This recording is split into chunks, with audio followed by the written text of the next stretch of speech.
네, 만나서 반갑습니다. 저는 전주에서 이름도 멋진 보금자리 교회를 다니고 있는 이상수 목사라고 하는데요. 그냥 다닌다라고 표현하겠습니다.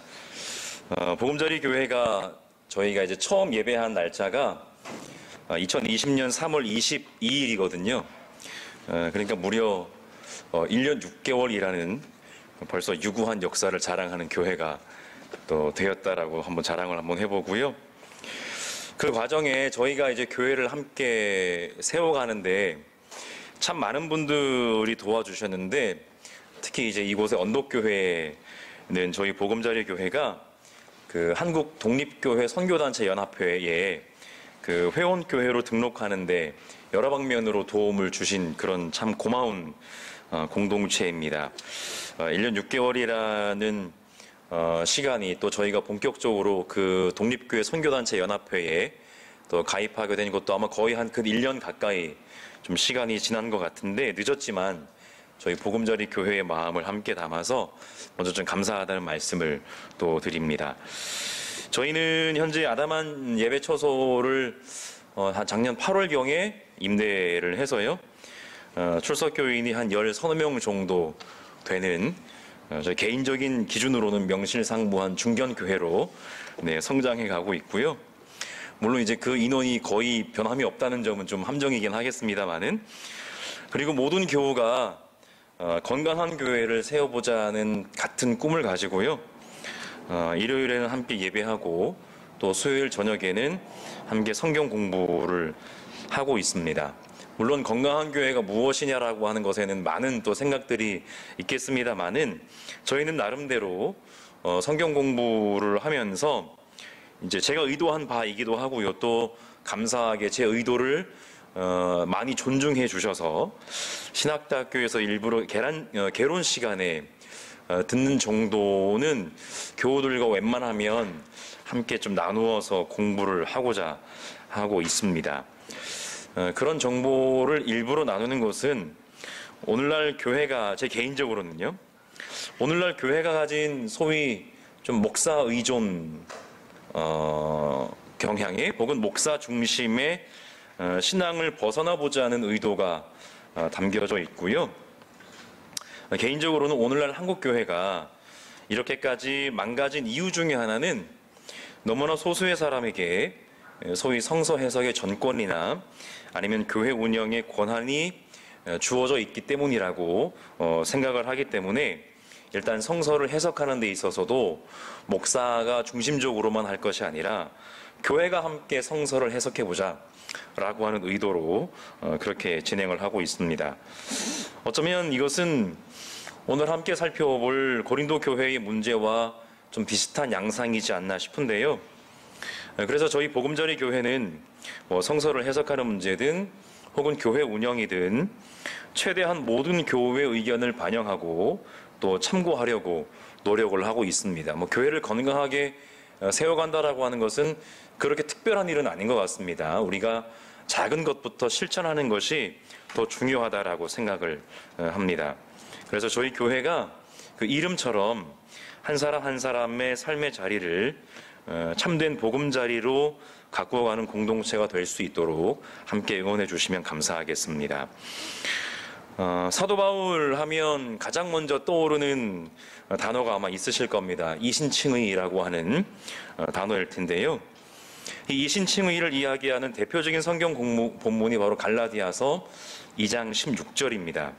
이렇게 기록되어 있습니다. 제가 새번역 성경을 기준으로 말씀을 드리자면, 그러나 사람이 율법을 행하는 행위로 의롭게 되는 것이 아니라 예수 그리스도를 믿는 믿음으로 의롭게 되는 것임을 알고 우리도 그리스도 예수를 믿은 것입니다 라고 기록되어 있습니다. 이 구절에서 예수 그리스도를 믿는 믿음, 즉 의롭게 되는 근거로서의 예수 그리스도를 믿는 믿음은 굳이 문자 그대로 옮겨보자면 예수 그리스도의 믿음 혹은 예수 그리스도의 신실함이라고 옮길 수 있습니다. 그러니까 사람을 의롭게 하는 것은 예수를 향한 그 사람의 믿음이라기보다는 그가 믿는 예수 그리스도 자신의 신실함이라고 이해할 수 있습니다. 마치 무너지지 않는 다리처럼 그분은 신실하시다 라는 것입니다.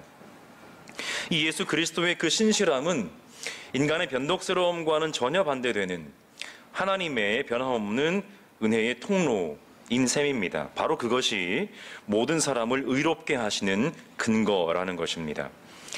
예수 그리스도가 신실하기 때문에 그분을 향한 우리의 믿음도 의미가 있는 것이지, 만약에 그분이 신실하지 않다고 한다면 우리가 백날 첫날 신실하게 믿는다고 한들 그 믿음은 아무런 의미가 없게 되는 것이죠.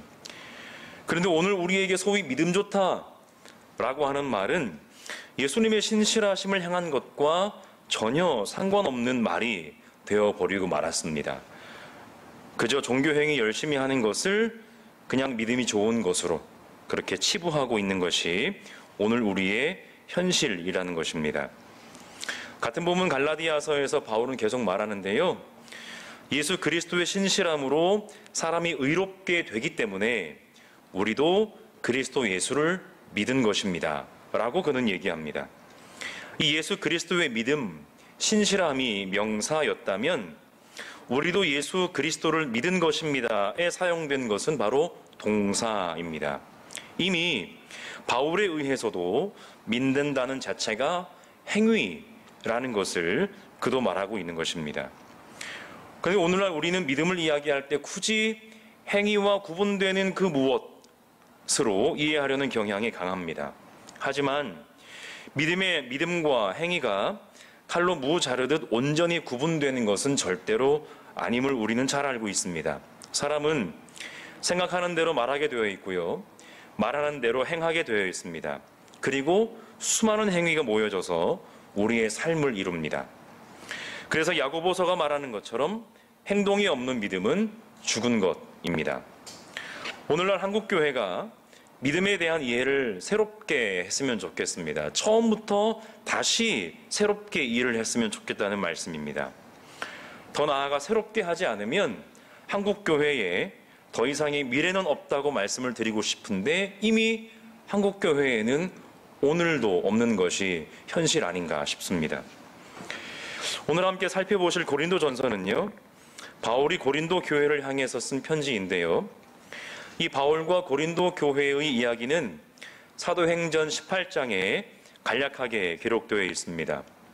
바울이 고린도를 처음 방문한 것은 주후 50년경이었는데 그곳에서 그는 주후 49년에 있었던 로마의 황제 클라우디우스의 칙령에 따라 로마 밖으로 추방당했던 아굴라와 브리스길라 부부를 만나게 됩니다. 마침 그들은 생업이 같았고요. 그래서 바울은 아마도 그 친밀함 때문에 그들 집에 묵으면서 함께 일을 했습니다. 그렇게 고린도에서 머물면서 바울은 안식일마다 회당에서 토론을 벌였고 그의 토론의 대상은 너나 가릴 것 없이 유대 사람과 그리스 사람을 대상으로 그는 설득하는 일을 하기도 했습니다. 그러던 중 이전에 베레아에서 헤어졌던 실라와 디모데가 고린도로 온 이후부터 바울은 오직 말씀을 전하는 일에 깊이 몰두했고 예수가 그리스도이심을 유대 사람들에게 밝혀서 증언하기를 시작했습니다. 그런데 잘 아시는 것처럼 유대 사람들은 늘 바울을 쫓아다니면서 반대하고 그를 비방했고요. 그래서 바울은 고린도에서 이방 사람에게로 가겠다고 선언하고서는 디디오 유스도라는 이방 사람의 집으로 그의 발걸음을 옮깁니다. 아마도 그의 집에서 모이는 또 다른 새로운 교회가 생겼을 것이고요. 회당장인 그리스포를 비롯해서 고린도 사람 가운데서 많은 사람이 바울의 말을 듣고 믿었고 또 세례를 받는 일들이 생기게 되었습니다. 고린도에서 바울은 약 1년 6개월가량 머물면서 하나님의 말씀을 가르쳤다고 사도행전은 이야기합니다. 방금 말씀드렸던 것처럼 바울의 전도 여행이 늘 그랬듯 고린도에서도 유대 사람들과의 갈등 끝에 바울은 또 고린도를 떠날 수밖에 없게 되었고 그렇게 새로운 여정을 시작합니다. 바로 여기까지가 사도행전 18장이 대략적으로 전하는 바울과 고린도 교회의 만남에 대한 이야기입니다.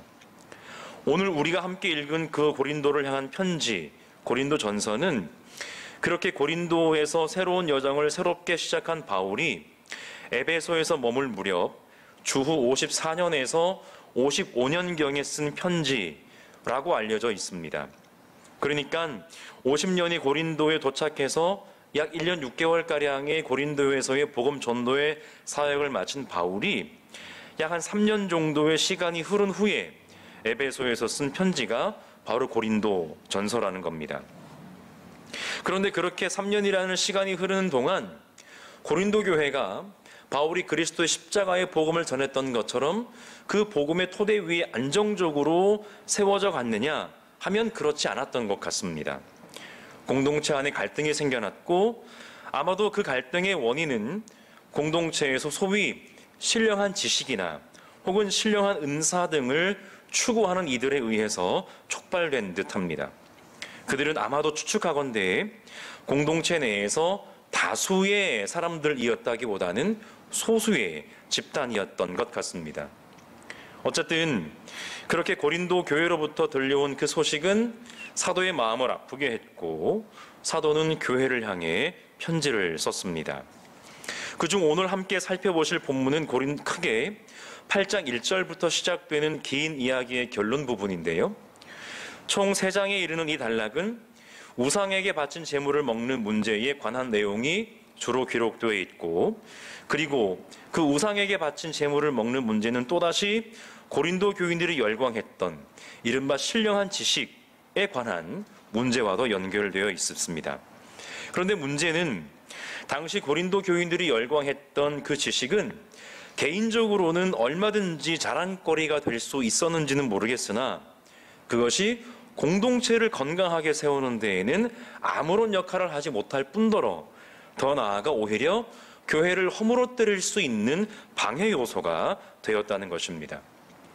그도 그럴 것이 고린도 교회 안에서 지식을 추구하던 소수는 자신들이 가지고 있다고 스스로 생각하는 그 지식 때문에 겸손하기는커녕 교만해진 것 같습니다. 여러분, 교만은 공동체에 균열을 일으키는 아주 결정적인 원인이라는 것을 우리는 잘 알고 있습니다. 이 외에도 바울은 고린도전서에서 여러 가지 이야기를 하고 있는데요. 모두 고린도 교회가 당면했던 실제적인 문제들입니다. 이런 측면에서 보면 고린도전서는 로마서와 같은 신학적인 성격보다는 실제적인 문제들을 해결하기 위한 실천적인 성격이 강한 편지라고 우리가 이해할 수 있습니다.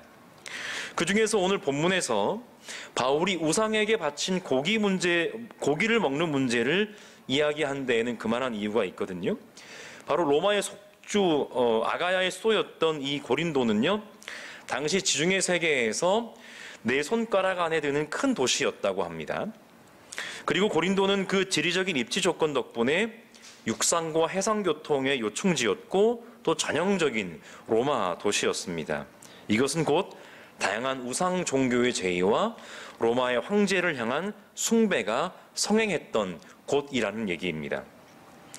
이러한 문화 속에서 살던 바울이 유대인들을 떠나서 나는 이방인들에게로 가겠다라고 얘기했던 것처럼 이교 출신의 그리스도인들이 새롭게 한 분 하나님을 믿는 신앙인으로 사는 데에는 아마도 적지 않은 시간과 노력이 필요했을 겁니다.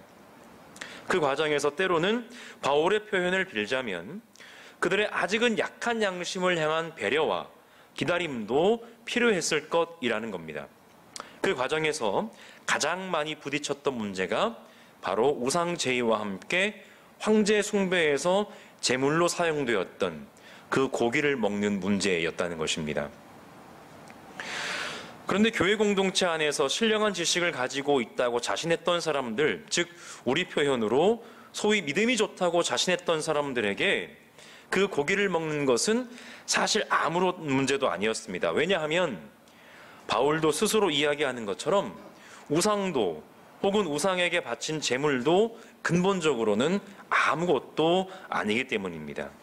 그런데 아직은 믿음이 혹은 양심이 연약한 사람들이 우상에게 바쳤던 제물을 대하는 마음은 사실은 그것이 이제 문제가 되는 것이죠.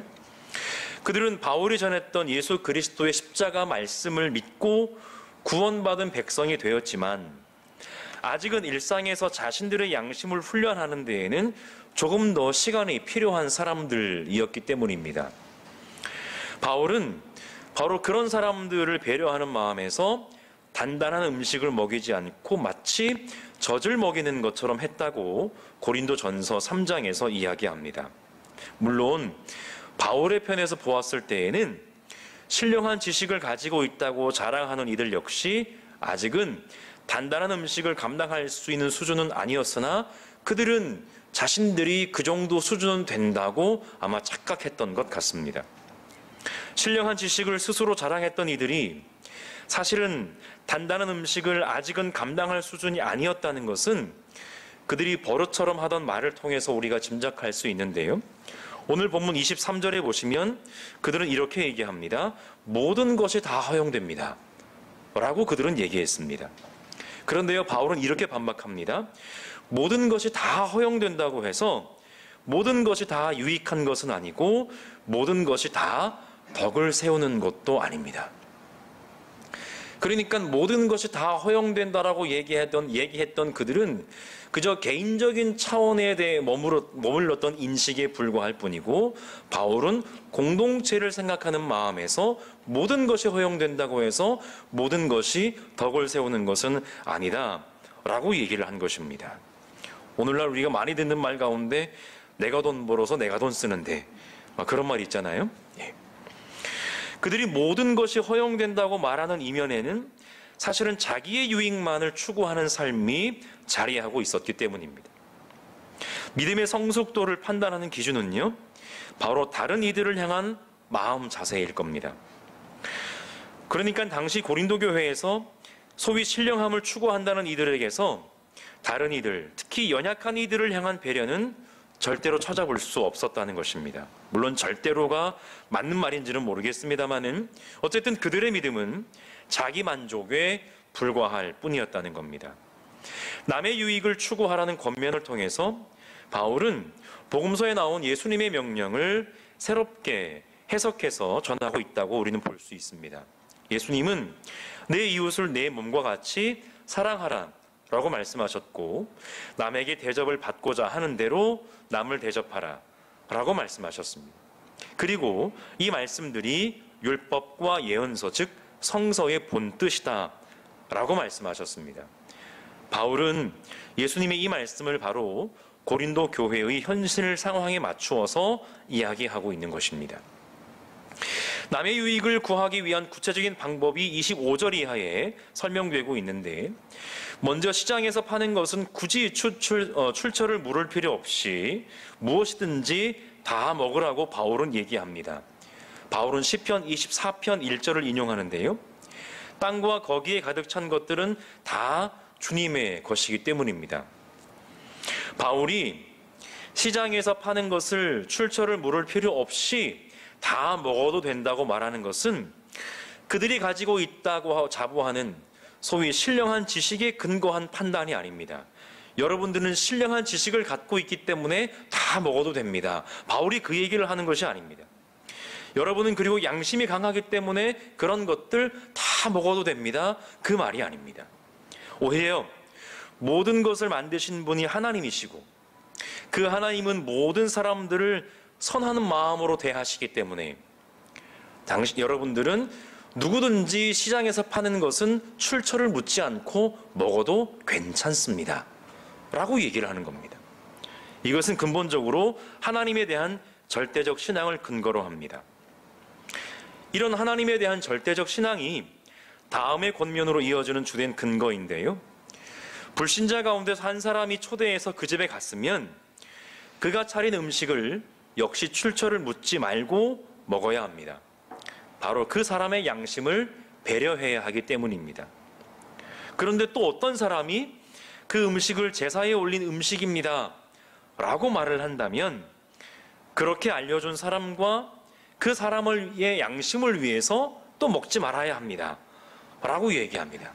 그러면 이렇게 저렇게 어떤 상황에 따라서요, 어떤 일관성 있는 행동을 하지 않아도 괜찮으냐, 그런 말이 아니라 여기서 물론 이제 또 초대한 사람과 그 음식이 제사에 올렸던 것이다라고 얘기하는 사람이 같은 사람이냐, 혹은 다른 사람이냐 라고 하는 것은 또 역시 어려운 문제이기도 합니다마는, 바울은 지금 그것을 얘기하고자 함이 아니라 이어지는 29절에 보시면 바울이 하는 얘기는 여기에 그 핵심이 있다라고 생각을 하는데, 내 양심이 아니라 다른 사람의 양심을 위하라 라는 것입니다. 그래서 어떻게 보면 바울은 복음을 위해서 줏대가 없는 사람처럼 자기의 삶을 이야기하기도 하지 않습니까? 이 사람에게는 이런 모습이 되기도 하고 저 사람에게는 또 저런 모습이 되기도 하는 그의 삶은 어쩌면 바로 이런 그의 믿음 때문에 그의 삶에서 나오는 고백인 것 같습니다. 어쨌든 내 양심이 아니라 다른 사람의 양심을 위하라라는 그 권면에서 양심의 역할 중 하나가 무언가를 판단하는 것이라고 한다면, 결국 모든 것을 내 기준으로만 판단하기보다는 다른 이들의 기준으로 보고 판단할 수 있어야 한다라는 것입니다. 결국 이것은 바울이 결론적으로 말하는 하나님의 영광을 위하는 일이 되는 것입니다.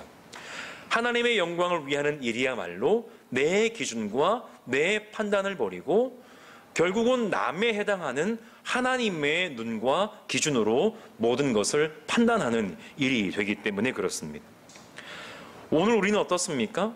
하나님을 위하여 한다라고 얘기하면서 결국은 내 생각과 내 뜻이 하나님의 생각과 하나님의 뜻인 경우가 너무나 많다라고 하는 것을 우리는 잘 알고 있습니다.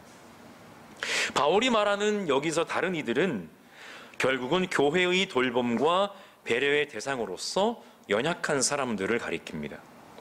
강자의 눈을 통해서 판단하지 말고 약자의 눈을 통해서 모든 것을 판단할 수 있어야 한다는 것입니다. 오늘날 교회가 강자의 편인지 혹은 약자의 편인지를 한 번쯤 생각해 볼 수 있다면 바울의 이 외침이 얼마나 우리에게 뼈아프게 다가올지 우리는 쉽게 생각을 할 수 있습니다. 결국 하나님을 사랑한다라고 하는 것은 곧 이웃사랑으로 연결된다는 예수님의 그 말씀이 또 한 번 고린도 교회의 현실을 통해서 바울에 의해 재해석되어 전해지고 있는 것입니다. 결론적으로 바울은 소위 신령한 지식을 추구하는 이들에게 먹고 마시는 것, 더 나아가 무엇을 하든지 모든 것을 하나님의 영광을 위하여 하라고 명령하는데요. 하나님의 영광이라고 하는 다분히 추상적인 이미지는 다음에 두 가지로 구체화되는데, 첫 번째가 먼저 걸림돌이 되어서는 안 된다라고 하는 것입니다. 유대 사람에게도 그리스 사람에게도 걸림돌이 되어서는 안 됩니다. 이 말이 얼마나 재밌는 말이냐면, 유대 사람과 그리스 사람은 서로 정반대의 영역에 속하는 이들입니다. 그래서 어느 한쪽에 맞추면 다른 한쪽에는 걸림돌이 될 수밖에 없는 그런 관계입니다. 그런데 하나님의 교회라고 하는 것은 그 관계를 넘어서는 공동체라는 겁니다. 그것을 넘어서는 관계로서 하나님의 교회가 세워져 감에 있어서 누구도 걸림돌이 되어서는 안 된다라고 바울은 말합니다. 여기에는 상호 존중과 배려가 없어서는 안 될 필수적인 요소입니다. 두 번째로 하나님의 영광을 위한다라고 하는 것의 구체적인 행동 지침은 바울 자신의 예를 통해서 알 수 있듯이 이기적인 삶을 버리고 이타적인 삶을 사는 것이 바로 하나님의 영광을 위하는 일이라는 것입니다.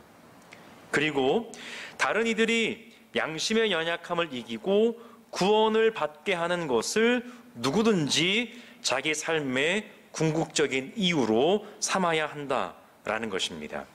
이것이 바울이 말하는 하나님의 영광을 위해서 사는 것입니다. 오늘 우리가 입버릇처럼 얘기하는 하나님의 영광과 너무도 많이 동떨어진 바울의 이해입니다. 하나님의 영광은 당시 고린도 교인들이 착각했었고 오늘 우리가 착각하는 것처럼 소위 내가 잘 되는 것, 내가 큰 사람이 되는 것, 내가 성공하는 것, 내가 높은 지위에 오르는 것, 그것에 있지 않습니다. 그리고 바울은 마지막으로 명령합니다. 오늘 모든 본문의 핵심이라고 할 수 있는데요. 내가 그리스도를 본받는 사람인 것과 같이 여러분은 나를 본받는 사람이 되십시오. 바울이 자기가 잘나서 이 얘기를 하고 있는 것이 아닙니다. 결국 예수를 닮는다라고 하는 것은 신령한 지식을 갖거나 신령한 방언을 말하거나 하는 것, 혹은 또 하나의 교회를 새롭게 뭐라고 해야 될까요? 관심사를 좀 집중시킬 수 있는 구호에 불과한 것이라기보다는 예수님이 그러셨듯 그의 삶과 죽음을 통해서 증명하셨듯 다른 이를 위해서 나의 것을 기꺼이 내어주는 사랑의 존재가 되는 것입니다. 바울이 그랬던 것처럼 오늘 우리 모두도 그저 열정적인 종교인에 머무는 삶에서 만족하는 것이 아니라 우리의 구체적인 삶의 현실에서 교회 공동체 문 밖이든 교회 공동체 문 안에서 함께 교회를 세워가는 삶의 자리에서든 어디에서나 예수님을 진심으로 닮아가는 이들이 다 함께 되실 수 있기를 주님의 이름으로 소망합니다. 함께 기도하시겠습니다. 너무 잘 들었습니다. 성신도 함께 세워가는 공간 공동체를 지향하는 그런 목회를 네. 하고 계신데 아마 제가 듣기로는 그 전에 아주 큰 교회에서도 사역하시고 네. 하고 얘기 들었었는데 어떻게 해서 이렇게 이제 이런 목회를 해야겠다는 생각을 하시게 됐는지 그런 걸 조금 얘기해 주시면 네. 될 것 같고요. 한 가지는 교회가 사실 저희 교회도 작은데 목사님 교회도 크지 않아서 쉽지 않으실 것 같은데 혹시 다른 어떤 이중직 같은 걸 같이 하시는 건지? 아, 예, 예. 네, 네. 일하면서 하고 있습니다. 네. 아, 그 부분을 지금 말씀을 네. 두 가지. 예, 예, 예, 예. 네, 일단 뭐 사실 이제 말과 행동이 좀 따로 놓은 시간이 꽤 길었습니다. 뭐냐면 사실은 소위 큰 교회, 대형 교회에 대해서 뭐 그것이 뭐 나쁜 것까지는 아니더라도 제가 사실은 큰 교회를 생각하면 늘 불편한 마음은 있었거든요. 그런데 이제 제 의도와는 좀 다르게 제가 이제 군대에서 군정 목사로 한 7년 정도 전역을 하고 난 이후에 이제 소위 이제 제가 좀 뭐라고 해야 될까요? 좀 좋아하는 존경하는 목사님께서 조언을 해주시기를 이제 대형 교회 부목사로 가야 나중에 좀 시골의 작은 교회 담임이라도 오니까 이제 그렇게 해라라는 권유와 저는 싫습니다라고 하는 그 나름의 좀 줄다리기를 시작해서 한 5년 정도를 제가 나름대로는 제가 있었던 교단에 한 크다라고 하는 교회에 있었거든요. 그것이 이제 마지막 제가 전주에서 한 1년 정도 있었던 시간이 마지막이었는데 그 기간 동안 이제 저에게 늘 좀 있었던 마음이 나는 그냥 내가 일하면서 좀 개척을 해서 이런 생각도 사실은 조금 좀 재밌긴 하지만 좀 마음이 맞는 사람들과 좀 교회를 한번 해보고 싶다라는 생각은 늘 있었는데 사실은 용기가 없었던 거죠. 왜냐하면 이제 먹여 살려야 되는 처자식들이 있기 때문에 뭘 해서 돈을 벌어야 될지도 막막했고요. 사실은요. 그렇게 해서 한참 미루고 있다가 제가 전주에 내려가서 한 1년 정도 부목사로 사역한 이후에 좀 특정한 좀 계기가 있었습니다. 그래서 교회를 사임하고 개척을 하게 됐고요. 그때도 뭔가를 마련하고 나온 것도 아니었는데 제가 사실은 이런 표현을 잘 안 하려고 하는데 정말 하나님의 은혜로 당분간 이제 돈 없이 살 수 있는 집이 생긴다던가 아니면 또 어떤 배려해서 또 일할 수 있는 곳이 생긴다던가 해서 지금 그렇게 교회를 해서 1년 반 정도 지내오고 있고요. 그래서 다행히도 저 1년 반 정도 시간이 흐르는 동안 몇 가지의 좀 일을 지금 거쳐서 했었고 지금도 주중에 한 월수금 3일 정도는 이제 식자재 배송을 하는데요. 두부가 그렇게 무거운지 전 몰랐습니다. 먹을 때는 두부만큼 가벼운 음식이 없는 것 같았는데 이게 마트에 들어갈 때는 두부가 진짜 거의 제일 무거운 식자재 중에 속하는 것 같아요. 예. 그래서 그렇게 월수금 일하면서 또 주말에 또 교회하고 또 그렇게 재밌게 잘 지내고 있습니다. 네. 혹시 말씀. 네. 하나 더 질문이 지금 채팅방에 들어와 있는데요. 마이크 대고. 네. 알겠습니다. 박경옥 권사님께서 질문해 주셨는데요. 자기의 양심이 아니라 다른 사람들의 양심을 살피는 고찰을 전해 주신 것 감사합니다. 그런데 다른 사람들의 생각이 아니라 양심이라는 차원을 어떻게 받아들여야 할까요? 이렇게 질문하셨습니다. 네. 생각이 아니라 양심. 이런 질문이 또 나올지는. 네. 그래서 저도 어제 말씀 나눔을 준비하면서 중간에 제가 얼핏 말씀드리기를 양심이 하는 기능을 제가 말씀을 드렸거든요. 무언가를 판단하고 어떤 가치를 판단한다든지 아니면 선과 악을 어떤 기준을 삼아서 또 구분을 할 수 있다든지 하는 것이 우리 양심의 역할이 아닐까. 반면에 좀 생각은 되게 자유롭잖아요. 예, 그런 생각을 얼핏 해봤고요. 또 한 가지 우리 우스갯소리로 이제 소위 좀 바르지 못한 생각을 하거나 혹은 삶을 사는 사람에게는 양심의 털난 놈, 이제 이렇게 얘기를 하는 것처럼 아마도 바울이 여기서 바울도 생각과 양심을 그렇게 이해를 했는지는 모르겠습니다만은 제가 이해하기로는 생각은 정말로 누구나 자유롭게 다 할 수 있습니다. 사실은 뭐 누구나 악한 생각을 하는 것도 자유이고요. 선한 생각을 하는 것도 자유라고 저는 생각을 합니다. 생각은 얼마든지 저는 나쁘게 할 수 있다라고 생각을 해요. 그러나 그것이 양심을 기준으로 해서 어떻게 판단되었는지에 따라 그 양심을 따라서 생각이 나의 삶을 통해서 드러난다라고 아마 생각을 하지 않았을까라고 하는 상상을 한번 해보고요. 그래서 아마 바울이 양심이라는 단어를 쓰지 않았나, 그렇게 한번 생각을 해보는 것도 괜찮지 않을까 싶었습니다. 예.